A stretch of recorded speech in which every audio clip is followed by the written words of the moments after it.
In the beginning was the Word, then power, control and influence. You need a language of control and an alphabet to support it. That's tricky in Central Asia. Which do you use and for how long? A lingua franca from Cyrillic to Latin. Join me, Jan Darasz, for How We Got Here. This is the Glagolitic script, and these are the brothers Cyril and Methodius, Byzantine Christian theologians and missionaries. In the 1860s, they came up with the script to spread Christianity among the Bulgars.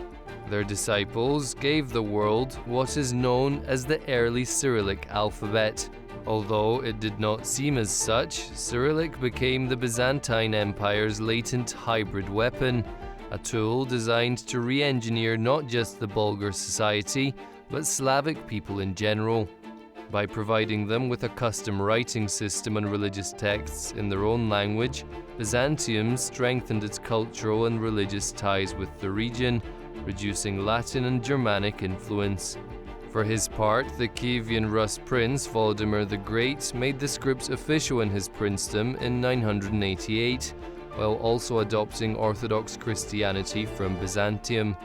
In contrast, Western Slavs like the Poles, Czechs, and Croats came under the influence of the Latin Church, where Latin remained dominant. The creation, application, and dissemination of the Cyrillic alphabet facilitated the Great Schism of 1054, a final rift between the Roman Catholic and Eastern Orthodox churches.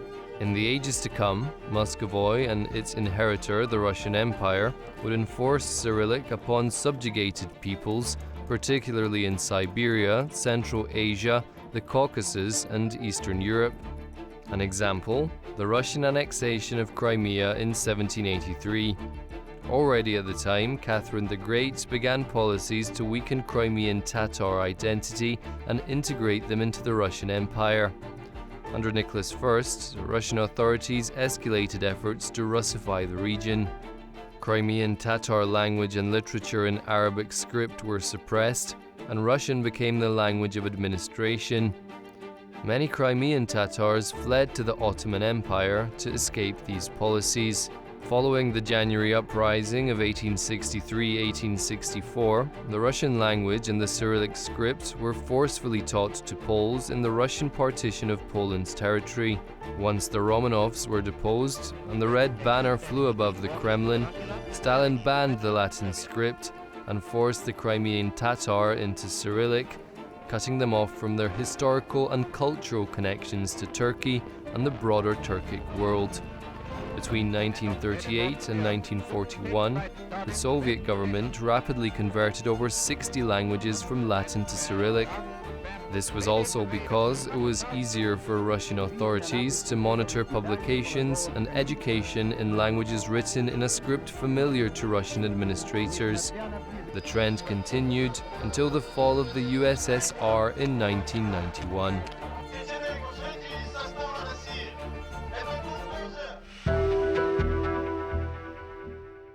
I'm delighted to welcome our guest today, Dr. Piotr Kościński from the Vistula University here in Warsaw.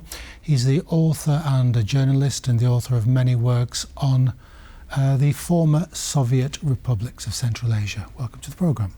Hello.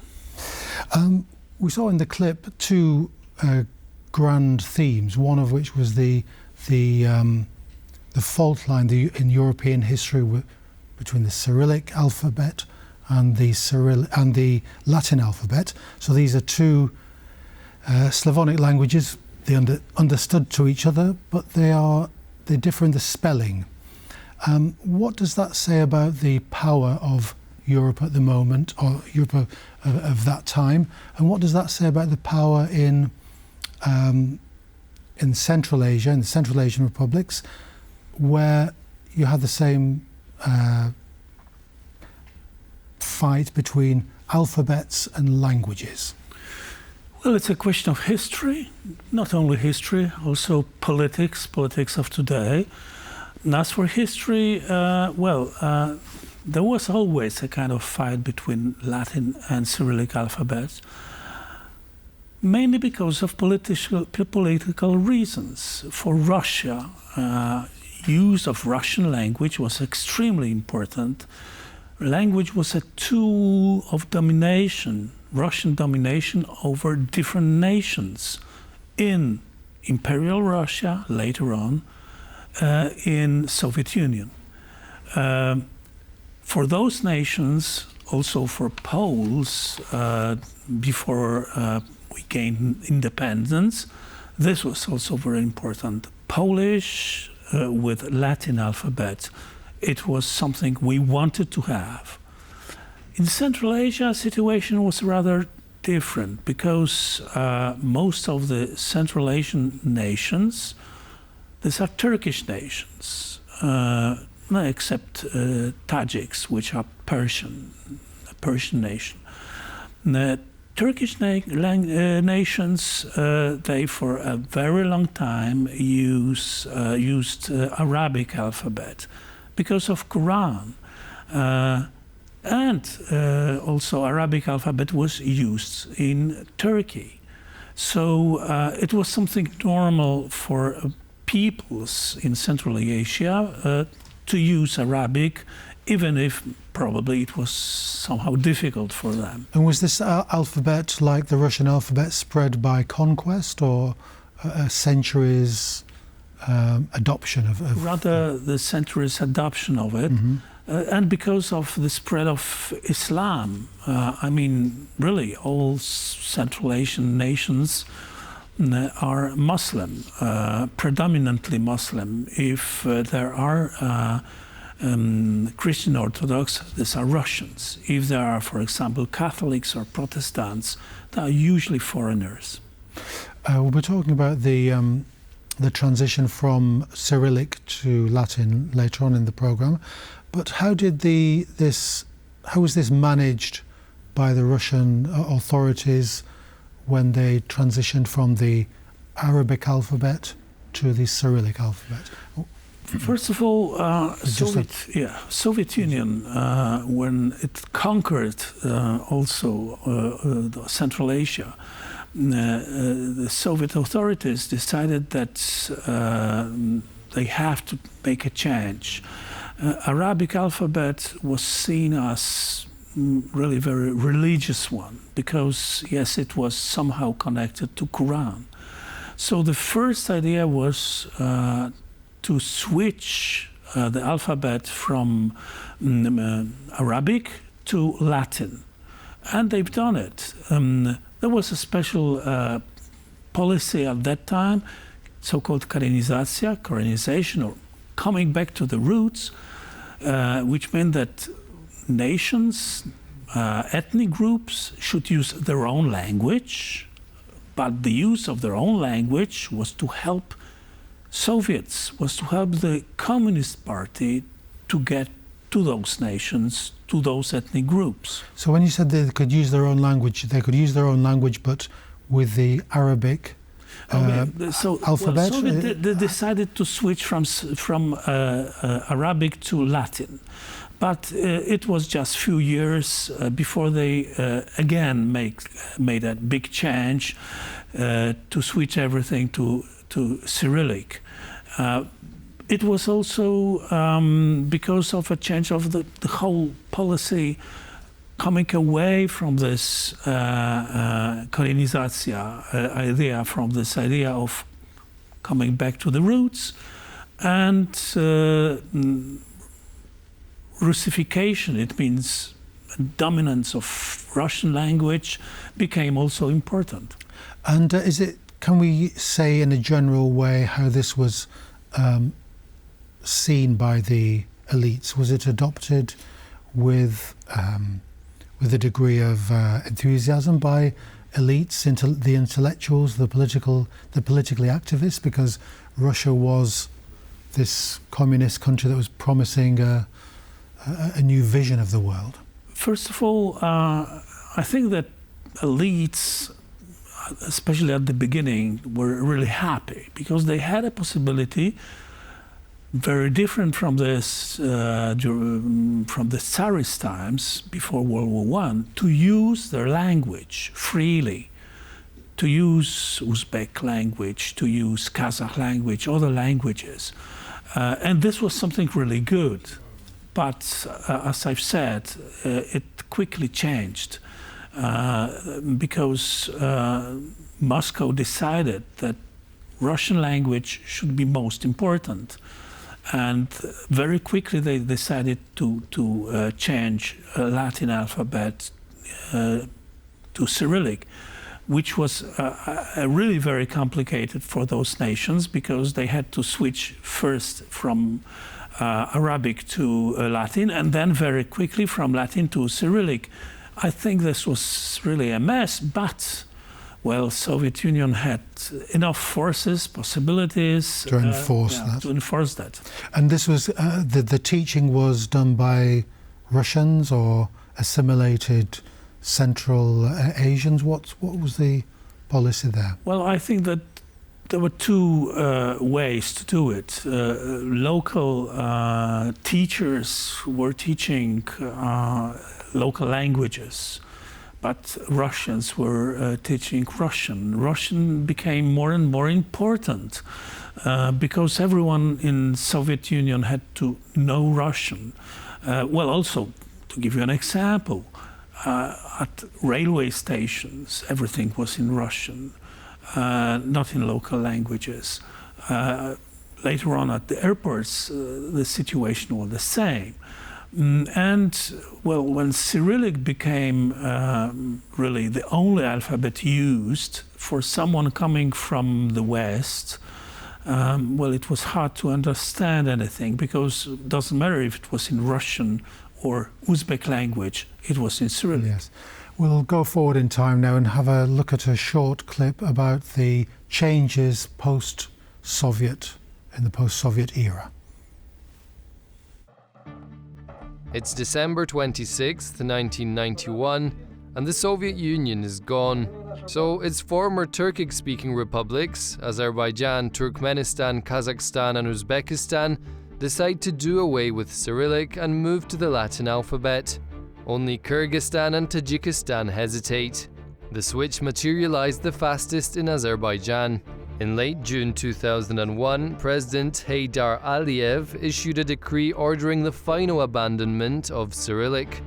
Officially, the process was completed on August 1st, 2001, albeit not without difficulty, as at the time, most newspapers and magazines were printed in Cyrillic. In Uzbekistan in 2023, the transition began to take on some permanency, though the process began in 1993 when the Uzbek parliament passed a law on moving to the Latin alphabet.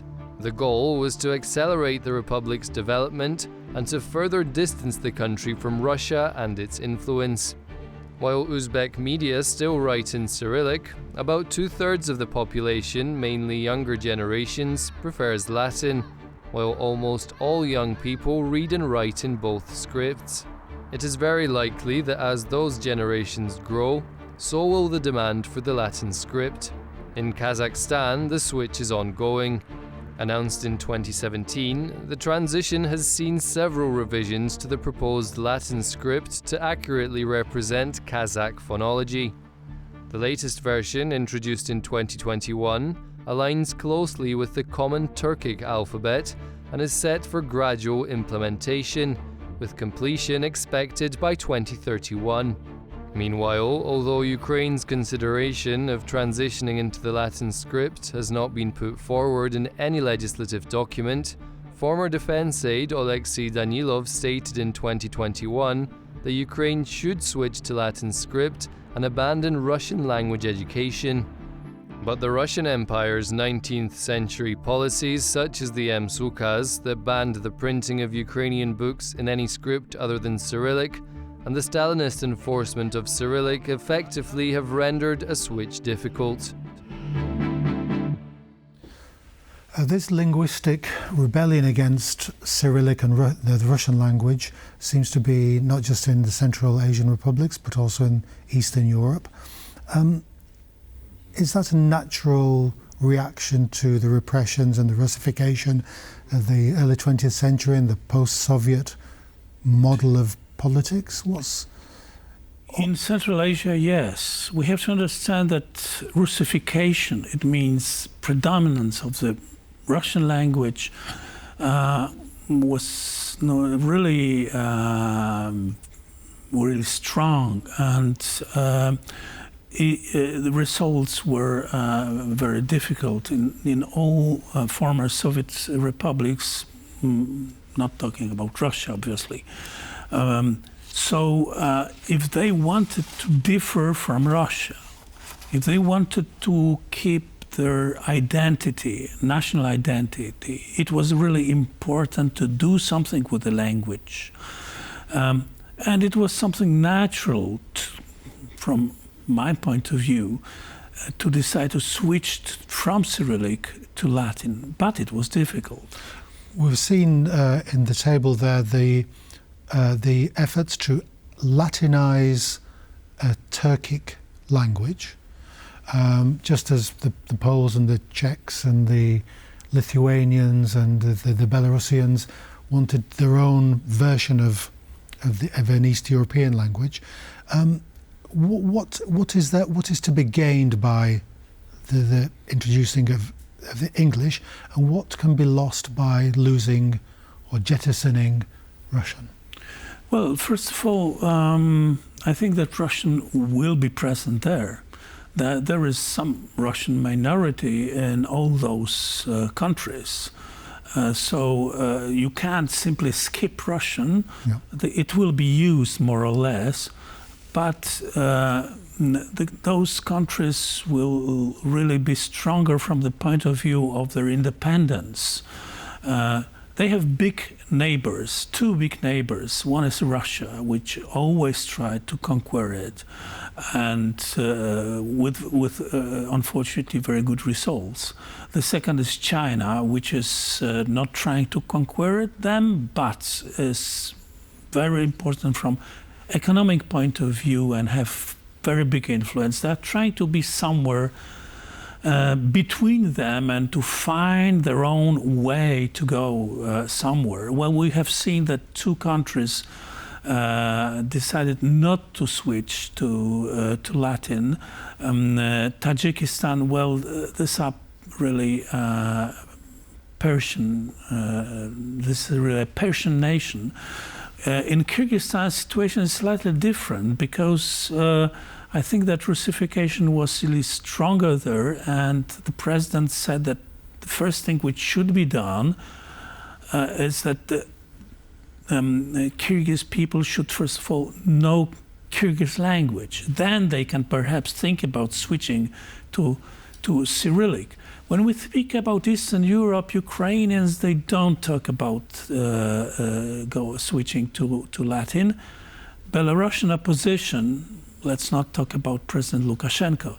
Belarusian opposition, yes, they think about it because there is already a Belarusian Latin alphabet. It is possible to use. There were some books, some newspapers in Belarusian, in Latin.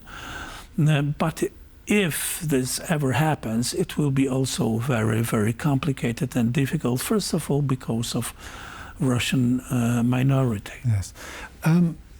We talked earlier, a bit before we came on air, about the these minority languages in my own English example. The rejuvenation of Celtic or Gaelic up in Scotland.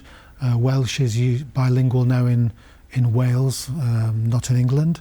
So the Welsh language is put higher than the English on road signs and etc., etc. Are these languages, the Uzbek language, for example, the other languages of the region, are these languages that exist, or do they have to be, in a certain sense, reinvented by intellectuals and linguists? And they exist. Yes, they exist, and especially so they're not dead language. Younger generation.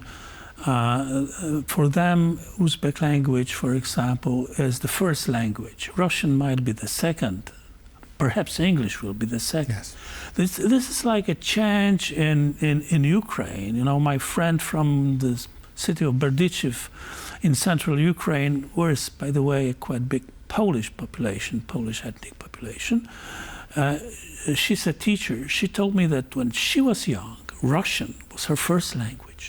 Ukrainian was second. For students now there, for young people, Ukrainian is the first language.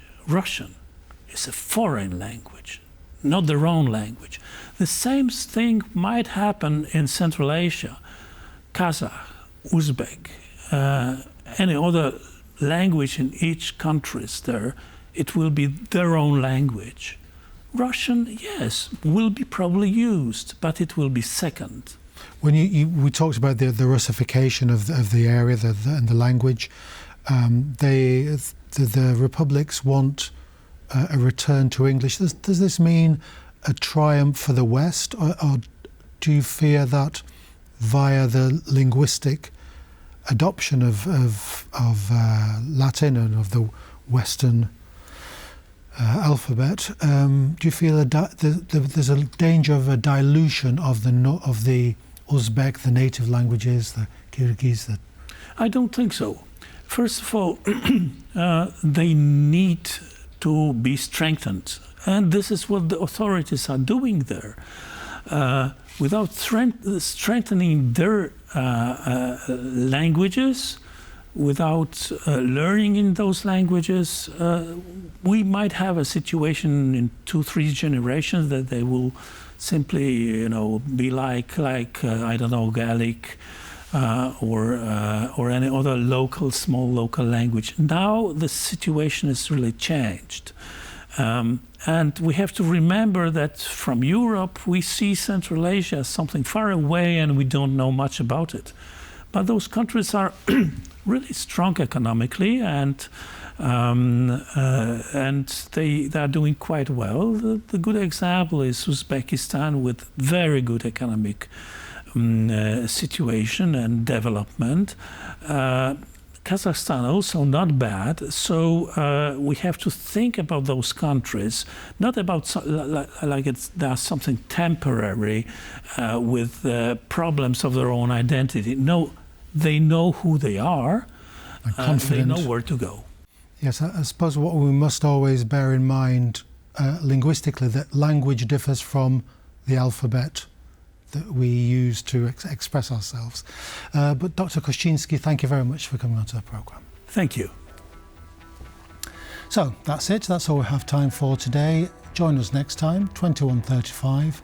That's 35 minutes past 9 CET on Tuesdays. See you then.